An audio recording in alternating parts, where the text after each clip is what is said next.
it's Lee from coloringqueen.net, and today I want to talk to you about paper. One of the most common questions that I'm messaged is, what paper do I print my digital colouring books on? Over the years I've tried a few different types of paper, but I've never been sure if they are in fact the best paper for my budget, my printer, my pencils, and how I like to colour. I thought it was time to do a test, and please bear in mind that I'm just someone that likes to colour in. I'm not an artist, a coloured pencil expert, or a paper expert. These are just my opinions. So what I decided to do was test out all the papers that I own, as well as some other popular types of paper, and use them with the bulk of the coloured pencil sets that I have, because it's not enough to know that my Prismacolors work well on one type of paper. That doesn't mean, for instance, that my Colleens are going to work the same way. So what I did was swatch out every set of pencils that I own on all the different types of paper that I tested, and these aren't all the papers that I tested, because some papers I only bought a couple of sheets of and I've already used those. Obviously, first up I want to say that these tests reflect my experience, and your experience might be different because we all colour differently, we have different techniques, we have different styles, we hold pencils in a different way, we have different brands of pencils that we use. Some of you are more experienced colour pencil artists and you like to do a lot more layers. Some of your budgets might be different, so therefore you use different types of paper. So these are just my experiences with these types of paper. If you have other paper that you would like me to try out and test, I'm happy to do another review. And if you'd like to see an extended review of this paper test showing the individual pencils being swatched, then you can go to the link below. You can use the timestamp to go straight to the pencil colour of your choice and see it tested on all the different types of paper, together with my commentary on how it feels and what my opinion of it is. But let's look at the papers from the ones that I have selected. So there's the Strathmore coloured pencil paper, and now this is the 400 series. Strathmore are really well known, they make a lot of different brands. This is the only Strathmore paper that I used. I used also the Spectrum Noir, the Canson Mi Teintes in the pastel. Now this is a really great paper. It's dual-sided, so it's smooth on one side for coloured pencils, and on the other side it's a bit rougher for pastels. So you've got to make sure that you use the correct side on that one, or otherwise you'll be layering forever. Now I also tested out some smooth papers as well, because not everyone wants to do a bunch of layering. I tested out the Arteza drawing pad, the Quill 125 GSM paper, the Neenah 104 GSM paper, which is just like a thin copy paper really, the Neenah Classic Smooth, the Bristol Drawing Pad, the 216 GSM from Neenah, the Quill 200 GSM, the Montmartre illustration paper, the Montmartre sketch pad, the Art Spectrum Draw and Wash, and the Neenah vellum paper. So all sorts of different papers here. Just briefly, with paper, basically for coloured pencils, if you like to do a lot of layers, you need a paper that's got a bit of tooth in it, which, as I understand it, there's two types of paper. The Bristol Smooth, which is a very smooth paper like this drawing pad paper that I just showed you a minute ago, and a Bristol what's called vellum paper that has a lot of tooth to it, and it's kind of rough, so the pencil grabs onto it and you can build up a lot of layers with your colouring work. Now also I'll just put cardstock into the mix, and I am not a paper expert, so please don't come after me. Because some people just like to solidly colour, or just, print out a mandala and solidly colour, or maybe do a gradient, and they don't want to spend like fancy paper money on that. So I've tested out a few different types of cardstock type paper, as well as some thinnish type paper like copy paper. Now, On each of the papers there is a GSM or a pound, a weightage on them. So with this one, for instance, it's 125 GSM. The basic weight on paper, and there's a few different ways from my research that people calculate this. Some research say it's calculated at the pulping stage on how many pages per ream, and others say it's based on the ream. Long story short, we'll just go the easy way, which is basically the higher GSM, GM or pound, then the more sturdy the paper is, and generally the more toothy it is generally, but it means that it's sturdy enough to hold different layers and hold up to erasing. Now that is definitely not the fancy technical GM and weightage terms for it.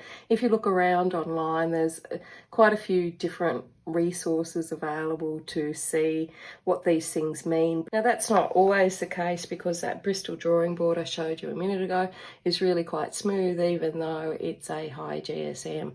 Generally that works, but you know, don't hold me to it. So I've included the two types of paper, basically a smoothish paper and papers with a bit of tooth in it. Now I'm sure this won't be my last paper testing video, so if there's other papers that you would like for me to test out with my different sets of pencils, then please let me know, either message me or comment below. Now, in order to ensure that this paper test video accurately reflected the test that I was trying to do, I did it over a month of swatching to ensure that my hand wasn't tired and to ensure that I was getting the best results without being exhausted from doing all these swatch sheets. Now in the beginning I swatched several colours, like layers on the left hand side of a spear, and then I just faded out to a lighter layer. By the time I got to the first 12, I think, I decided that I should put more pressure over here on the left, and so from then onwards I did it as more pressure on the left hand side, and I came back off screen and added in those extra layers. So if you watch the extended review, you might notice that there was a change there, and that's because I decided to build up some more graduation there. The other thing I wanted to say about the paper that I've selected before we have a look at the swatches is that some of these papers aren't standard size for Australian printers, so you might have to cut them down. But let's go and have a look at these swatches and see how all of the different pencils compared with the different types of paper. So let's look at the swatches. Starting off with the Neenah 104. This is like a very thin copy paper, and you can see for the most part you got a little bit of colour. On the Staedtler Ergo Soft it wasn't too good, neither on the Tombow. The Crayola didn't get much colour out. But when you compare it to, say, the Quill 125 GSM, you can see that the Quill actually got more pigment out of the colours. And overall it was a better paper than just the Neenah 104, which is really just like a copy paper. So if you're just doing something quick and easy, then the Quill 125 might be a better choice. Still getting a lot of tooth in there, etc. As I said, you can look at these swatches on my blog or see them in detail on the extended review. Up against the Quill 200 though, which is a really light cardstock, you can see that this one is a lot sturdier and it's an overall better paper. And with most of the pencils, comparing them up against the Quill 125, you can see that you got a lot more colour and really the same sort of amount of tooth showing between them. But this one is, the Quill 200 is a lot sturdier. On the Colleen pencils it seems to be more vibrant than the Quill 125, and same with the Marco Refines, same with the Koh-i-Noor Tri-Times. It's far more vibrant on the Quill 200. And even the Koh-i-Noor Progresso and the Tombow, they look more vibrant on the Quill 200 to me. But the FC Classic actually looks better on the Quill 125 than it does on the Quill 200. And, you know, some of them smooth out better, some of them don't. It's really a matter of personal preference. But personally, if I had to choose, and I'll put my favourite papers at the end, if I had to choose, I think I would go with the Quill 200 because it's just a bit weightier. Another paper that's also smooth that I tested, and excuse me, Miss Millie is coming to join us, is the Neenah 148 because it's also smoother. You can see that it's actually a different colour white as well. I hope that picks up on camera. I can see it here. Up against the Quill 200, you can see that the Colleen actually looks a different colour on the Neenah 148. But overall, most of the pencils seem to look much better on the Neenah. But overall, you can see, so if you're looking for something maybe lighter or not as thick as the Quill 200, which is a light cardstock, then the Neenah 148 is probably a good choice. And even those Faber-Castell Classics tended to blend out a bit. I actually didn't mind working with that paper and I thought it was quite fine. The Neenah Classic Solar White and the Neenah 352. Now the Solar White is like a medium cardstock and the 352 is like a thick cardstock. On the whole, I really didn't need to use that Neenah 352. And I probably wouldn't use it generally unless I was doing a project that needed framing or something like that because it's really quite sturdy and it's probably more expensive and thicker than what you would normally need. And you can see that on the whole, the colours look pretty similar on the 352 as they did on the 216. The Marco Refine seemed to do better on the 352 as an overall final result. The Filissimo pencils seemed to do better on the 216 and so did the Derwent Colour Soft as well as the Erogitons. But there were some pencils that actually performed better on the thicker paper than on the thinner. But on the whole, basically the 216 seemed to work just as well for me.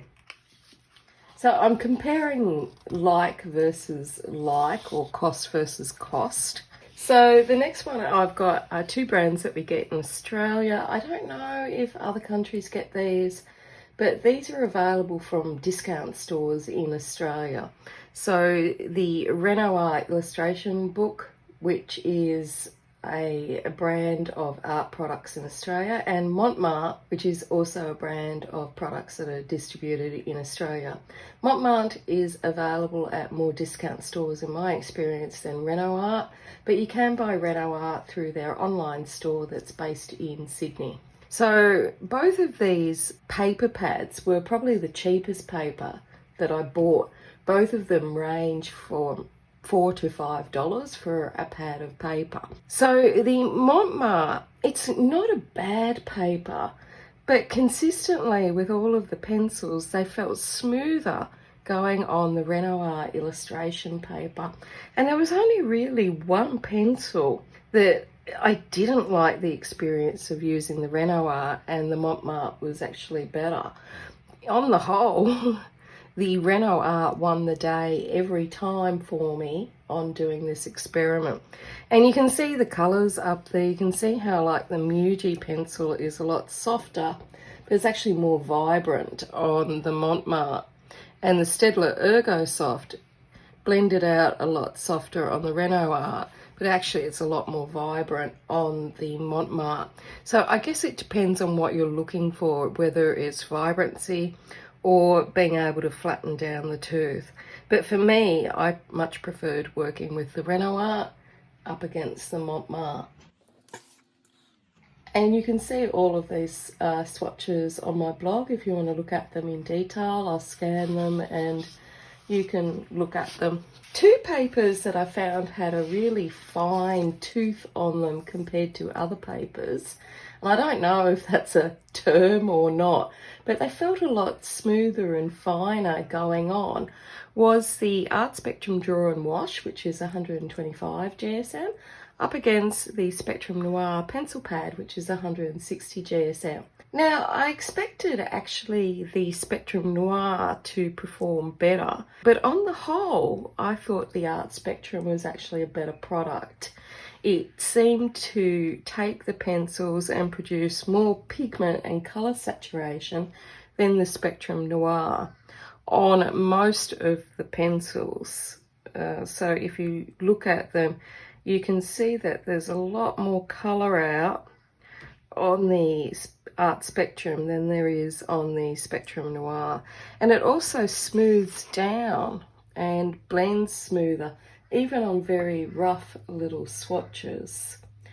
And of course, you know, that could be human error or human style, but I have taken a month basically to do these pencil tests, doing them over a period of time so that I can maintain the same pressure and maintain consistency with it. So I think they're, you know, as accurate as I can possibly get them. So the Jane Davenport looks smoother on the Spectrum Noir up against the Art Spectrum. But on the whole, I found the Art Spectrum to be my choice. The other reason that I like it is because it comes in an A4 pad, which fits into my printer, whereas the Spectrum Noir I actually had to cut down to size to fit into my printer. So that, you know, is personal preference, but these seem to be really fine toothed. You know how sometimes you can find a paper and it's got loads and loads of tooth? These seem to be really sort of fine tooth, and I don't know if that's a word or not. The paper that I was really surprised by was this one, the Arteza drawing pad. I ordered this online and I just sort of give it a try because Arteza make a lot of products, but I actually don't have any of their products, like their pencils, markers, etc. So I thought I'd try this pencil pad, and even though you have to cut it down to size, which is not my favourite thing to do, I found on the whole that it was really easy to work with. With some pencils, it just felt like you were gliding over, and you got a consistent, really good pigment colour coming out of the pencils. And for me, I really liked it. And although it's not as toothy as some papers, it's not as fine as the Spectrum Noir or the Draw and Wash. So if we look at those two together, you can see that there's some difference in colours. You can see on the Art Spectrum, for example, that the polychromos look a lot more smoother than they do on the Arteza.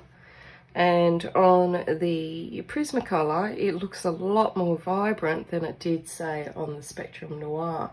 So overall, I thought the Arteza brought out really nice colours, especially on things like the Guang Ho and the Prismacolor Scholar and the Faber-Castell Classics. It's a lot more vibrant than it is on, say, the Art Spectrum or the Spectrum Noir. The Lyra Rembrandt was also a lot easier to use on this Arteza paper, as were my Colleen pencils, and you can see how vibrant they are up against it. What was really surprising is the Crayola sort of faded and muted on both of the Spectrum Noir and the Art Spectrum, but on the Arteza, it really produced a lot of great colours. So I really enjoyed using that paper. So then we have the Canson Mi Teintes and the Neenah Vellum, and I've put those up together because they're sort of similar in the toothy department. Now the Canson Mi Teintes, I'm using the A5 size here. It does come in A4, but I'd ran out, and I didn't want to hold off my experiment while I waited, so I used an A5 pad that I have. Now it's dual-sided, so on one side it's for pastels and chalks, and on the other side it's smooth for pencils. So you've always got to check which side it prints on. I think we can tell what happened to me before you print out your image on it. The Canson Mi Teintes is one of my favourite papers. I've used it for years, and I use it when I want to do a lot of layers.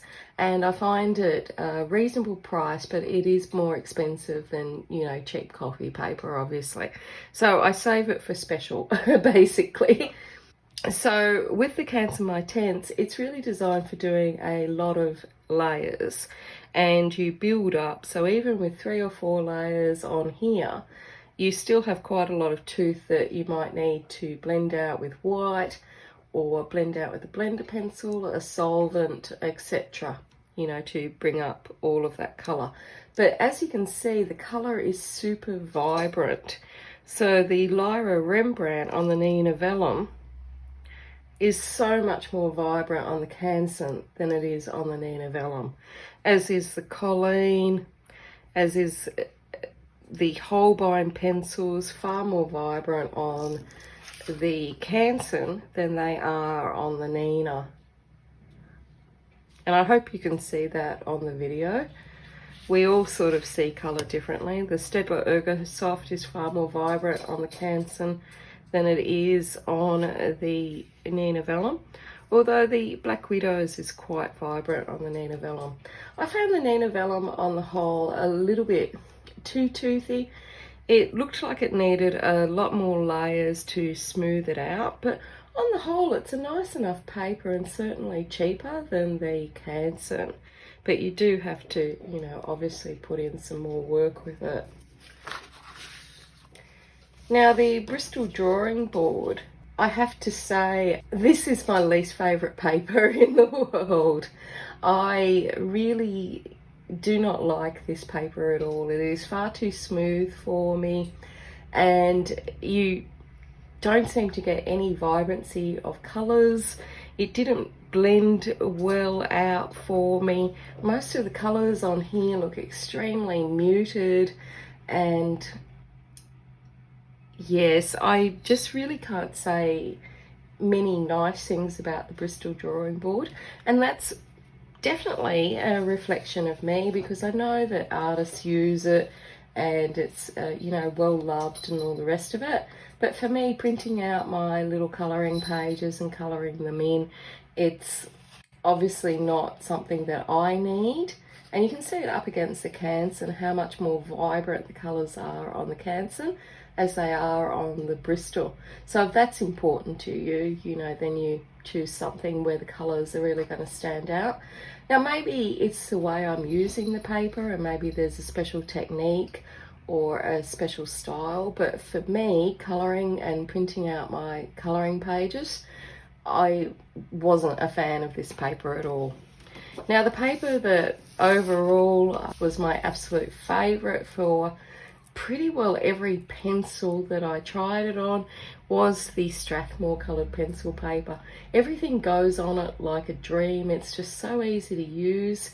The only issue I have with this paper is that you have to cut it down to size, whereas for instance the Canson, it comes in pads of A4 and A5, etc.